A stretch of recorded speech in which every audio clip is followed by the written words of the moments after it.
মস্তিষ্ক কোষের অস্বাভাবিকতার কারণে শারীরিক যে প্রতিক্রিয়া হয় সেটাকে মূলত খিঁচুনি বলে। খিঁচুনির কারণ বলতে গেলে অনেকগুলো কারণ রয়েছে। হ্যাঁ, কারণের ভিতরে মূলত যে কারণ সেটা হচ্ছে ব্রেন বা মস্তিষ্কের কোনো রোগ, যেমন ব্রেন টিউমার, এরপরে যেমন স্ট্রোক ইত্যাদি।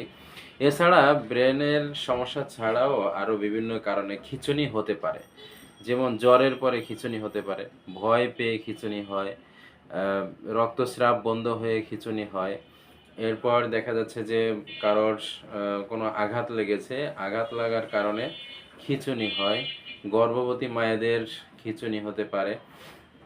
এরপর গর্ভ অবস্থায় যদি শিশু কোনো আঘাত লেগে থাকে, তার মানে গর্ভ অবস্থায় কোনো শিশুর আঘাত লেগে থাকে, জন্মের পর তার খিঁচুনি হতে পারে। জন্মের পর যদি ওজন কম থাকে সে শিশুদেরও খিঁচুনি হতে পারে।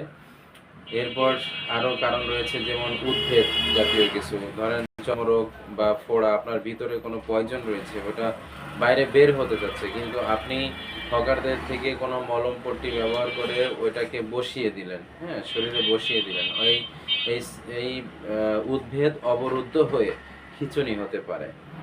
এরপর কোনো স্রাব অবরুদ্ধ হয়ে খিঁচুনি হতে পারে, টিকার পরে খিঁচুনি হতে পারে, কোনো ভ্যাকসিন ইনজেকশন এর পরে খিঁচুনি হতে পারে, কোনো অপচিকিৎসার পরেও আপনার খিঁচুনি হতে পারে। এর এই সমস্ত কারণ ছাড়া আরও অনেক কারণ রয়েছে, যেমন হোমিওপ্যাথিতে খিঁচুনি রোগের চিকিৎসা, ডাক্তার আহমদ হোসেন ফারুকী স্যারের বই, এই বইয়ে প্রায় ৭৮টি কারণ দেওয়া আছে। এবং খিঁচুনির চিকিৎসা কি, হোমিওপ্যাথিতে সব থেকে ভালো চিকিৎসা হয় খিঁচুনির। তবে এই খিঁচুনির কোনো নির্দিষ্ট ওষুধ নাই।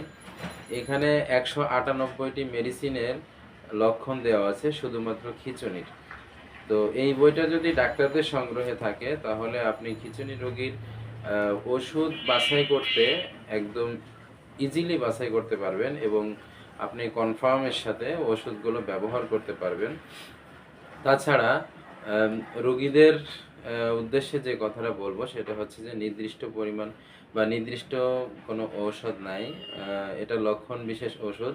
তাহলে হোমিওপ্যাথি একটি সমৃদ্ধ চিকিৎসা ব্যবস্থা, কারণ দেখেন একটি খিঁচুনি রোগে শুধু ১৯৮টি মেডিসিন রয়েছে, অর্থাৎ ১৯৮টি মেডিসিন কনভালসেশন বা খিঁচুনির ক্ষেত্রে ব্যবহার হচ্ছে। তাহলে এর চেয়ে সমৃদ্ধশীল চিকিৎসা ব্যবস্থা পৃথিবীতে আর আছে বলে আমার মনে হয় না। এই জন্য আপনারা অবশ্যই একজন হোমিওপ্যাথের শরণাপন্ন হয়ে খিঁচুনি রোগী বা মৃগী রোগী, হ্যাঁ, এপিলেপসি বা কনভালশন একই কথা, এই যে এই সমস্ত রোগীদের হোমিওপ্যাথিতে ট্রিটমেন্ট হয়ে থাকে। অন্য কোনো ব্যবস্থায় এর ট্রিটমেন্ট আছে বলে আমার জানা নেই। শুধু সাময়িক কোনো একটা উপশমদায়ক ট্রিটমেন্ট অন্য ব্যবস্থায় থাকতে পারে, কিন্তু স্থায়ী আরোগ্যের জন্য অবশ্যই হোমিওপ্যাথিতে আসতে হবে। আসসালামু আলাইকুম।